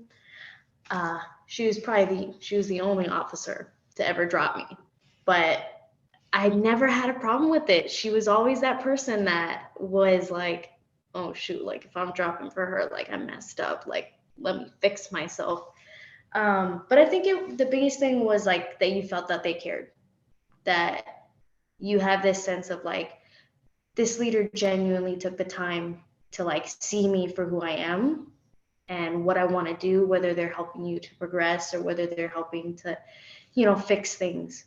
Like they took the time to see me. And that was something that really was like so crucial. And the second one would be my current platoon sergeant, Sergeant Fisher. She cares. You could definitely tell. And there's something about her that kind of brings the entire platoon together. And it just creates an environment that is kind of complete. Like her and my LT work together so well because of this balance of like care and like structure. So I would say those two. Well, and I appreciate you saying, because you bring up a great point. We just want to be, 1, accepted, 2, cared for, and then 3, we want to know that someone is genuine. How many times have you all heard in the past or even seen on movies that, oh, you're just a number. The military is a number, just like a prison number. We're all green. We're not all green. We're just not all green. We all have beautiful, diverse backgrounds. We have beautiful things about us that bring us to the table. And if people don't appreciate that by trying to put us all in this box, as women, we come in, we're the nurturer, but men are nurturers too. But guess what? who's the nurturer, who's automatically going to be thinking about everything from how somebody thinks about us. And I don't want to make it seem like men don't have these same thoughts. They don't. I mean, they do. But at the same time, we know where we stand in the military versus outside of the military. And going back to we're more emotional. We are who we are. Men are from Mars, women are from Venus. That's a book. You have to read it. There are differences, but there are huge similarities that we have to respect. And then we have to respect the differences. No, I may not be able to lift 150 pounds of engine to put it in a truck. But why would I have to do that when I have tools? And I can use them, and I can place it and use it and push a button, and it's going to go put and get in the engine. So we have the ability to respect and appreciate everyone. But when someone makes you feel cared for, you want to go that extra mile for them. How many of y'all will be like, I just want to make that person proud of me. And then you call back and say, this is what I did. And you wait for that pat on the back. You wait for, great, I knew you had it in you. Because there are some of those times where you don't even have the energy to get up and just like, I just don't want to do this. And somebody comes in and gives you that smile and says hi to you, and how are you doing? And then they actually stand there and wait for the answer. I tell people all the time, don't say hi to me unless you're ready, or how are you doing unless you're ready to hear the answer. And so I wait for the answer. How are you doing? I'm doing fine, ma'am. Are you around? What's going on in your life? How's the fam? And so that's part of wanting someone, knowing that people really care about you. And I appreciate you sharing that, because you need to make sure that person knows. And anyone that has a hero or someone, a hero that's doing it, send them a note. So I just want you to know, you know what? I thought about how you motivate me to continue. Let me tell you what you're going to do for that person's day. You're going to uplift them and make them want to continue to do better for even more people. So I appreciate you bringing that up. Mari, I'll let you go, and then we're going to get the whole room in there. Hey, so I am loving the sharing, and so many to hear that there's still amazing leaders out there. And I just wanted to say, for you ladies in the net, one thing that you would have to remember is that females, generally speaking, there's exceptions, we tend to be more empathetic because we're more emotional. That is a true statement. So why is that amazing? Because you actually can see things from the emotional perspective and from the human perspective and address it as such. So it's not only that, hey, the females have issues and they being addressed unfairly. There's a lot of issues, and your male counterparts are also being treated unfairly. So when you see a problem, defend each other. That is the point. Defend each other. If you see that a leader is doing something wrong and it's affecting your counterpart the wrong way, I had to defend one of my peers. I had to defend one of my warrant officers. And I had to stand up because I was like, well, this is not okay. And we could address things from the fair perspective. Hey, it's not, hey, the lady, it's not sexism, it's not whatever. It's just fairness. Some things are black and white, and some things are human and non-human. So you bottom line have to look at all the facts and whatever and make it happen that way. And it's amazing that finally we get to say it. Say, hey, let's look at these policies because maybe our counterparts are being addressed unfairly. Let's look at the other policies because maybe they need to be changed, and make the policies reflect the times. And the times is not only changing for women, the time is changing across the Army. So we got to remember that. Awesome. Thank you so much, Mari. And I'm glad you brought up looking at our counterparts, because I'll tell you, I have tons of mentees. Tons. And there's a reason. One, I'm helping them learn how to address their females in their formation. Plenty of times people used to say, well, hey, ma'am, can you go over and tell that female that her hair was wrong before we had to change up the regulation? Her hair was wrong. Well, why can't you go tell her? Well, I don't want to. No, you're a leader. Go over there. And to help you, and I think I did this in another session, I had to tell them, I'll say, okay, if you are hesitant about correcting a female on something, or even a male, if you're hesitant on it, pull the reg out. Show them the regulation. You don't even have to say much. Hey, what's the regulation say on your hair or your nails? Now it's different, but what's the regulation say? So what's the regulation say on, uniform? It helps you find a way to prevent someone from going on the defense, but then understand it as a leader, as a soldier, as a leader, as someone that has to follow ER 670-1. Let me read the reg. Oh, thank you so much for correcting me. Before somebody, and how many of y'all remember those, hey, what's going on with that hair? What's going on with, and so they do it the wrong way. Now it puts you on defense. Now you're all upset. So there's ways to do it. And it goes back to, how do you improve the environment, your morale, without putting people on the defense? It's about learning and talking to them and understanding how to read your regulations and using those to support what you need. So I'm going to go to the room. Let me make sure there are no other hands up. Do I see any others? Okay. All right. Let's go to the room. Who would like to answer the question on who you have? Give me one or two of your sheroes that you believe are in, because I just want to make sure we're going to have everybody have an opportunity before we end. Probably, if you all are good with it, we can end at 1900 or 1800 my time. Well, no, 1900 my time. I'm sorry, that's 2000 your time. Oh, that's right. So thank you. That yes, is long gone. All right, go ahead. In the room, whoever wants to answer now, Sergeant Ramsdale or anyone else in there. My personal hero is actually a male. He coming up in the Army actually taught me everything that I ever knew, and he also gave me my first Article 15. Okay. At a very young age of 17, he has helped me grow and become the person that I am. And his name is Sergeant First Class Brawley. He is retired now. However, he's just taught me so much. But even besides him, I have to say, my bad leaders, I actually commend the most, because I have learned what not to become, what not to do, and how to just develop myself from bad leadership. So I don't really look at it as bad leadership. I look at it as just more tools for my toolbox, ma'am. And you bring up a great point. And it's funny because when you say you got an Article 15, and you all know I put this in some of our discussions, you got an Article 15, but that person became one of your heroes. Because if we make a mistake, you make a mistake. The question is, how do you grow from that mistake? The goal is to never make it again, right? Absolutely, ma'am. And he never looked down on me for it. He always pushed me to, hey, listen, you messed up. You're 17. You're going to push farther.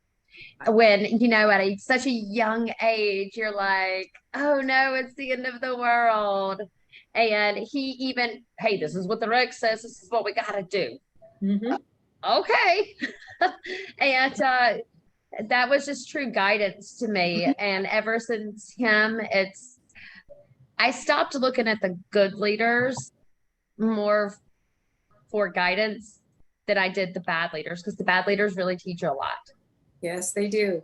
And I will tell you, and before we move to the next one, let me just tell you, I gave out a number of Article 15s as a brigade commander, but before they walked out of that door, and I had some people in tears, I had some people mad, you have all kinds of reactions after, because guess what? You did it. Here's your punishment. Didn't punish you, here's what's going to happen. You're going to do it again. You're not going to learn. I have to make an example so that no one else does it. But before they left out, I said, okay, when you leave that door, you're going to do your punishment, because you may have 45 and 45. You never know. You might have taken some rank off, and I might have taken your money. I'm now holding you responsible for doing better. Hold that head up. Walk out there, say, I got my punishment. I did. And everyone that left out of my room, I said, hold your head up.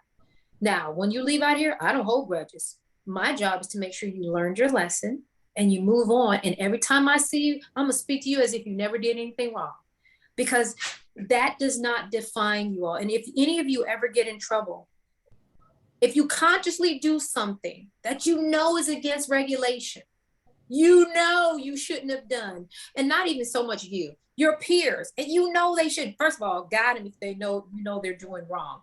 We are sometimes our brothers and sisters keepers. If they did it on purpose, now, what's the response to that? You knew and you consciously made a decision to do it. Okay, you either have one of two options. You're going to stay on that path of destruction, or you're going to learn from and say, I do not like how that stove feels when they say, don't touch the fire. Don't touch the fire. I'll never touch it again. And so it's up to you to grow. Now, we do have leaders that hold it against you and will, you know, and treat you differently. That brings morale down. So the leaders on here ensure that when a soldier makes a mistake, they know that there's a recovery period. There's that time that they can get better, because if not, they will continue to spiral down. And if they continue to spiral, you never know what happens. So, all right, what's the team in the room? So Sergeant Marshburn and I, we have the same person. And again, it's a male. His name is Staff Sergeant Beckwith. He recently transitioned on to the reserves, and that man has been absolutely great the entire time I met him. He was my squad leader in his last 2 months here. So he was, you know, barely here transitioning out. But there is nothing that I could ask him to do for me at any time that he wouldn't do. When I just got here, he recently had his wife had a baby, and no matter what, I could still message him. I could always go to him for help. If he didn't know the answer, he'd find the answer and come bring it back to me. That was the type of leader that he was. He just never failed me. Not saying that if you fail a soldier, that makes you a bad leader, but he went out of his way to make sure that he never failed me. And the 2 months I was in his squad, even though he wasn't there much, he still made sure he helped out a lot. He actually came to visit the other day, and I was trying to type up a memorandum for something, and I was asking him questions even on his time off, and he was still there helping me and answering me and just, you know, trying to make a way. And yeah, that guy was awesome.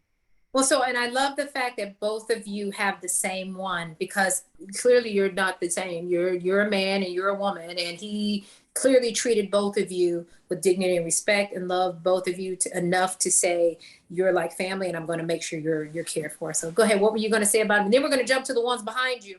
Yeah, same. Like he, especially under his leadership, I got promoted as sergeant underneath him and stuff. So he helped me a lot and gave me a lot of guidance and advice throughout my time in his squad under him.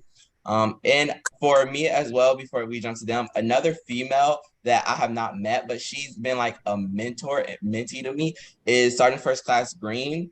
She's IG in Korea, and it's just her. No, okay, well, sorry, but she's stationed somewhere now. But her internet presence and how her social media presence and how she carries herself and how she informs soldiers, and like it's on TikTok, so the public as well. I think that is great and commendable, because she's helping people get informed on regulations and the changes that's coming, like that are happening and stuff. So I think that's really great of her to be doing that. Like every new ALARAT, it's on TikTok. Like she puts it there. Yeah, I love that. Oh, I know who you're talking about. Yeah. She's amazing. Yes, and that's where leaders don't have to necessarily be right in front of you. They can impact so many with just the things that they do, but understand what she's doing. She's doing it because she cares. She doesn't know anybody on the other side of that screen, but she knows what she's doing can help someone. And so I appreciate you all bringing that up. All right, the ladies behind you and the gentlemen, the ones, we got to get your ones in behind too.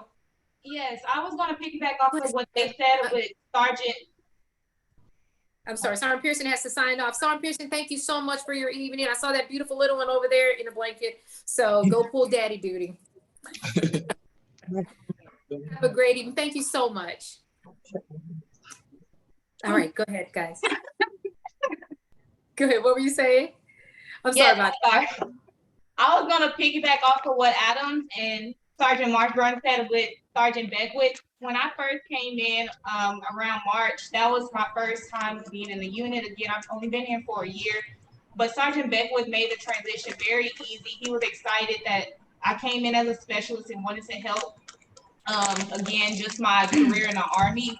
And so I believe it was in March, but the next following month, he encouraged me to go out for the Soldier of the Month board. Although I didn't do what I expected, you know, my expectations were high, but again, I didn't do so well like I wanted to. But he still encouraged me to go for it, and also try to see about dropping an OCS packet and everything like that. He was very encouraging on trying to move forward in my career in the Army. And so the fact that 3 of you have identified one male soldier that has encouraged and been motivated each of you to do better and continue to do great things shows people that it's not a gender thing of a good leader or a bad leader. Men are out there. I have tons of male mentors that have guided me to where I is, because honestly, I hate to say it, certain times I just didn't have females at that time until I started learning about all the general officers and all the senior non-commissioned officers, or the ones above me that were the women in the rooms, most of the time women by themselves. But I had tons of male mentors that were like, I just want to see you succeed. I see you as either my little sister or my daughter or somebody that's a family member that says, I want you to grow in spite of, but they knew what I was dealing with. They know what you're dealing with. And what happens, we need to add the good to outweigh the bad. And that's what he's doing in your lives to help continue to motivate you all. Kayla, the people that you all have listed and have identified are the ones that are continuing to motivate you to want to stay and do and make the next generation even better for yourself. And if nothing else, you have a purpose. You want to make somebody proud so you can call them and say, guess what I did today?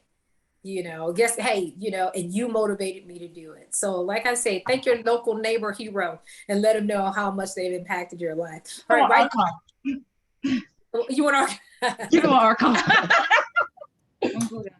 Okay, so I've only been in Fort Lee for a month and a few weeks, but this goes to show how small this world is, because one of the leaders that I look up to, Sergeant Marshburn, has mentioned, and that is Sergeant Class Green. She is now at Fort Hood. Okay. Yeah, she was one of my drill sergeants back in 2018, and there was not a single thing that woman would not do for both females and male soldiers, and she is still currently doing everything that she has done back then, right now, even on social media. But everything else that goes to navigate, she's just a great person. She's a great leader. That's all I'm gonna say, because they already said everything they need to say about. So you already motivated me to have her on one of our sessions. So I'm gonna reach out to her. Kayla, I know you have to leave. Ladies and gentlemen, I just want to thank you first and foremost for even staying behind as long as you did. This is wonderful. And I know there are some that have dialed in and had people in the rooms just like you all have right there. We had some that had a number of cadets and a number of soldiers in the rooms with them. So thank you all so much. And I want to be able to let you sign off so that you don't feel guilty or that you're staying on longer. I'm always the last one to sign off, just so you all know, so everybody feels comfortable signing off before me. But Kayla, first and foremost, I want to thank you. Where's your beautiful wife? And my little one? Oh yeah, I think she's with the baby. She's with her. Okay, she's close. I got you. Well, yeah. Tell her hi and tell her thank you for letting me keep you as long as we did. So, but thank you so much for your time. And you sign up and go kiss that little one goodnight. And we will talk to you. I'll talk to you later on. I'll talk to you tomorrow. Okay.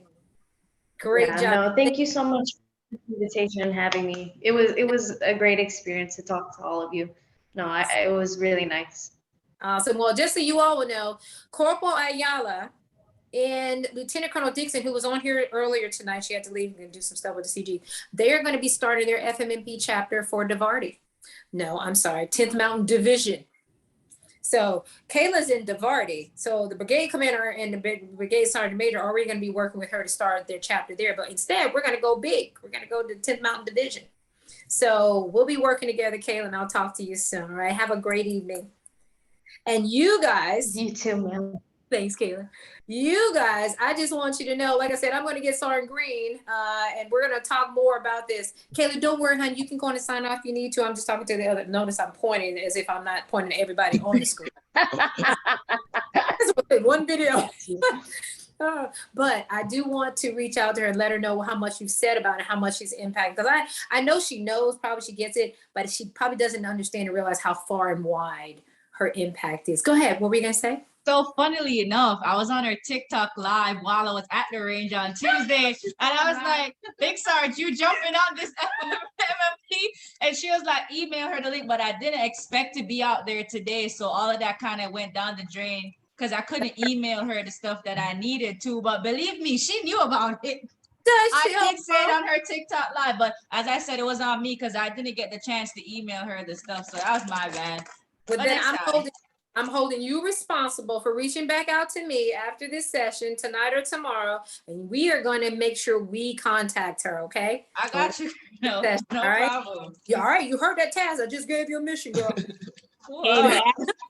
All right, guys, what I'm gonna do, I'm gonna let the senior leader, the leaders here give some last comments, and then we're gonna start letting everyone go because I can talk all night long. I love to hear all of you all and hear what your thoughts are, but I want to open it up to everyone else. I don't want to monopolize the conversation. So Mari, you were gonna say something, and then Delia, and then who else wants to add in some thoughts for our awesome teams here? Hey, so first of all, since we're talking about social media heroes, First Sergeant Christopher Jackson, he's I don't know if you guys heard of this message. Is not for everybody, but it may be for somebody. Amazing. And he always have such upbeat messages and such good messages. And I will say one thing that I know is that failure does not define you. Your comeback does. I know that you mentioned that some of us in the team here were homeless, and I was one of them. I was actually in the streets with my daughter. And as a teen, I was in the streets with my daughter. So what I will tell you is that life has adversities. But you know what? If you have the character and the backbone to be here and succeed and continue to prove yourself, it just shows that that character is what you got to share with the rest. So you are in the Army for a purpose, to show that resiliency and character is what made us and put us here. So keep sharing, keep understanding. That is what you bring to the fight, the backbone that the God gave you. Awesome. Thank you so much, Mara. You're wonderful. Mashinda. I'm sorry. Hi from Fort Bliss, Texas, everybody. So I just have a few comments to make, right? So one, I want to say personally, I value your comments. You know why? Because they were honest. And so I'll definitely take some of the key things that you've said and spread that message, because I got the feeling of truly what you are feeling today, which is great to hear from the youth, because I'm an old head, I will say that. So it's great to hear that. So my first point would be, team, you matter, right? In turn, what you do is important. The second thing is utilize these leaders that we have on this platform and within your surrounding areas with your concerns, because your concerns equal mentorship and also guidance. And then once you receive that, you owe it to share it, right? Once you share your lessons learned or your experience, it helps others learn from that and be able to deal with a lot of things that you may not know about, right?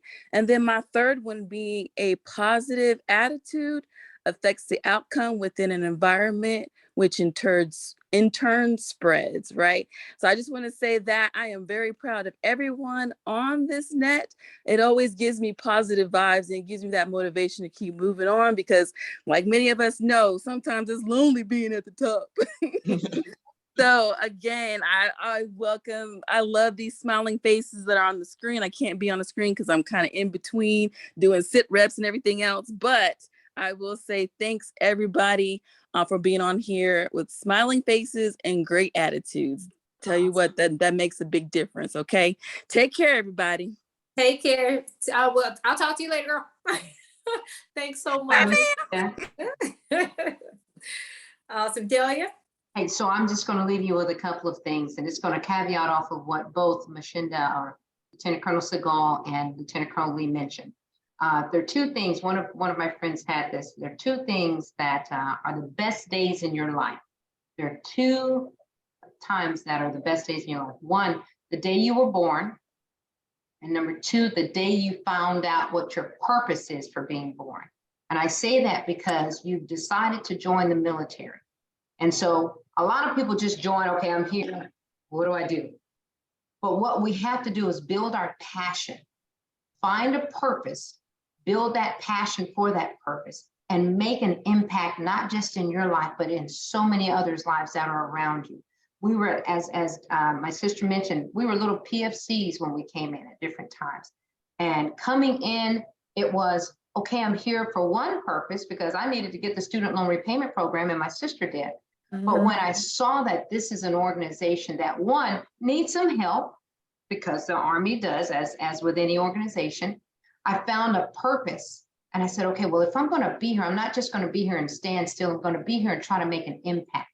And so you all, and as a PFC, getting to a specialist and then to a sergeant before switching over, I saw that I can make an impact right where I was. And so you all have a voice, and I am so excited that you all have taken a stand to be able to bring this to others' attention, because there's so many that are in your shoes right now that don't know who to talk to, don't know where to go, don't even begin to know what to even think about being a leader and how a leader impacts others. The second thing is to help change the Army. So you're helping right now by actually bringing points and thoughts to leaders, just as we were talking about before. Sometimes we don't know what we don't know. And as a leader, we're looking to those who are right down in the fight to say, hey, there's something going on here. And sometimes you have to be that one on the front line. And I'm not saying on the front line and on the battlefield, but you've got to be that front line for your formation or for your battle buddies to say, hey, if you guys don't do it, then I'll take that stand. But you take that stand with preparation. And in the notes, you'll take a look in the chat room. They gave some, excellent points that we've lived by in our service. Learn the regulations, learn what to do and what not to do, learn how to address, as Colonel PB mentioned, it's not what you say, it's how you say it. I had to correct, I was a brand spanking new first lieutenant, and I had a major come in, and I thought every piece of saliva in his face was in his mouth was on my face by the time he finished yelling at me. But he was completely wrong. And so the first thing I did was, at the position of attention, because I'm like, okay, I'm not going to give him any opportunity to correct me, as in, hey, you better come to attention. I was already at the position of attention. But what I said, and this covered me from beginning to end, sir, with all due respect, that means I covered it. I called him sir, and I said, with all due respect. So I'm respecting you. Now, everything after that is going to sound disrespectful. Sir, with all due respect, you were incorrect. Here's what the policy says. And here's what the brigade commander told me to do and help me. Okay. He could not say a thing. And so there's a way to approach situations that may be confrontational. There's a way to approach leaders who are either in a position where they're doing something that's incorrect. But what you all have committed to, and I appreciate you all committing to tonight, what we all appreciate you as leaders is the fact that you're taking a stand and opening your mouths and saying there's something in this formation that we've got to get correct. Or I'm identifying something that some of my peers may not identify. And so we need your guidance and we need your help in the formations. And I say from the leader's perspective, we appreciate your guidance and we appreciate your understanding of how important it is to get the message up to the leadership. So thank you all so much. It is always heartwarming. I'm a soldier. We're Mustangs, you go from enlisted to officer, so we have that title, we wear it proudly. And I walk around and I have a hat that's now, well, I had Obama sign it, so I put it up on the shelf. But I always wore it with my NCO rank on the inside, because it would always remind me when I put it on, okay, don't forget, you're a soldier. Okay, you're not just an officer. You got some officers that wear their rank and that's it. They bark out orders and that's it. But you're a soldier. You know how to get in the formation and get in the fight with them. So thank you so much. This always enriches me, and you all are definitely our passion. And we want to help make a difference so that things that you all have shared with us tonight can be changed. And we can change the Army. It may take a little time, but each of these steps that we're taking, they're making a difference in the Army. So thank you all so much. I'm so honored, and I'm looking forward to the next session and with seeing you all. And just by the way, last caveat, I was the boss president in Germany. I was a little specialist getting promoted to E5, and they gave me a bank account, and I had all my single soldiers all around Germany. We went all over. So if you get a bank account, look, they say either spend it or it's going to get taken back. So go wherever you can go, and believe me, those soldiers will appreciate you. So I'm so proud of you guys, and I'm looking forward to seeing great things from all of you all. Take care, okay? And I'm going to find in this with, you already know we're proud of everyone, not just the two that we were expecting to be on, but the ones that came behind. And so now y'all are my new family members too. And so just know you got some big sisters walking around here ready to jump in when we need to. And here again, when my sister says wearing the rank on the inside, we remember where we came from and we remember how we felt when we didn't have anybody that was going to be there for us. So we promised ourselves and our leaders that if ever, and my mom always made us change it to whenever, when we get to a position where we can make a change and help impact lives, we will give back. So I don't do this to be able to get recognition and go out. If only one person signed in, we're going to be mentoring that one person. The goal is to say, if I have an answer that can help you, or if I can make a phone call that will help you, ask. That's what we're here for. And I know they said it earlier, but the bottom line is, and Donna Brock said it earlier, if you don't ask, we don't know to help. So we want to take that step. You have to feel comfortable. You have to build that trust, but you also need to know that someone is out there that's ready to help. You already identified an NCO out there, the male NCO that you have. But then you also identified Sergeant Green. You know, there are people out there that want to make it better for everyone. We just have to know how to reach out to them and be able to say, and you all have all my contact information. The ones in the back get my contact information. When we tell you to email or call us, we really do mean it. And never think that, well, she's probably too busy. Of course I'm busy. I'm a colonel. But I'm never too busy to not help you guys. I'm never too busy. I was like, okay, maybe not be able to talk to you right now, but I'm gonna call you later on, okay? Of course, but we are here like tonight. I will be like, you know what? I need to make a phone call. Kayla and I talked 3 nights in a row. We're working together to get her program off the ground. And oh, by the way, now she got all kinds of support. The brigade, and so guess what? Sometimes you just have to ask. And had she never reached out to me, I'd have never known. But now she's reached out to me, so she's got family for life. And so you guys do too. So thank you so much. And the ones that stayed on with us all the evening, is there anyone else that would like to throw any comments out there or make any of the 9 that are left on here tonight?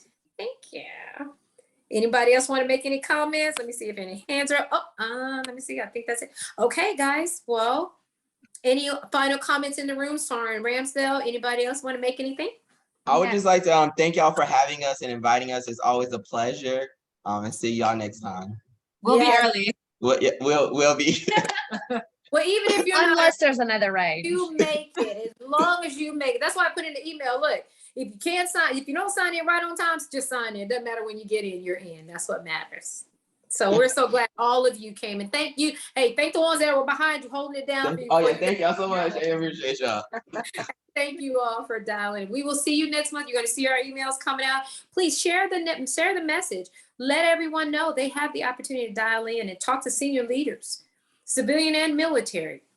And then they have the opportunity to address concerns that we will go back and talk about. So like I said, if there's anybody having an issue on the side, reach out, because I know you all have some awesome NCOs at Fort Lee. How do I know? Because I just left Fort Lee. But you have awesome NCOs. And if you can't reach out to them, reach out to us and we'll reach out to them for you, okay? You guys are awesome. You got an awesome NCO right there next to you. So, hey, she's one of my sheroes too. Just want to let you know. All right, you guys take care. God bless, and we will see you next month, okay? Bye. All right, I'm hugging you all. Take